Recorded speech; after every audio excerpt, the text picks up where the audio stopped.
ભક્તોના રૂપિયામાંથી ધનવાન બનેલા ધનજી ઓડ ઉર્ફ રબોડી માતા બહાર આવી હતી. આવા અનેક ધતિંગો બહાર આવે છે અને હવે દશામાના વ્રત પણ શરૂ થાય છે. તો ભારતમાં દશામાના નામે રૂપિયા 200 કરોડનો કારોબાર ચાલે છે.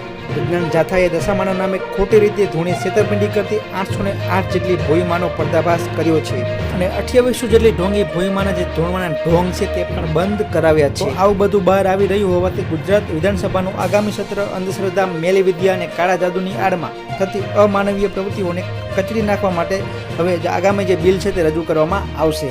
જે સાધુ બની જાય છે રાજસ્થાન, યુપીમાંથી ભિખારીઓ દશામાના વર્ષ સમયે ગુજરાતમાં આવીને ભીખ માંગતા હોય છે. તો 20 વર્ષોથી દશામાનું જે કૌતુક ઊભું કરી ચમત્કાર, ધ્યાન આકર્ષણ, શ્રદ્ધાનો માહોલ ઊભો કરીને વેપારીઓ સાથે રૂપિયા ખંખેરવાનું જે એકમાત્ર કારણ છે તે બની ગયું છે અને ચમત્કારના નામે જે વેપાર છે તે થઈ રહ્યો છે.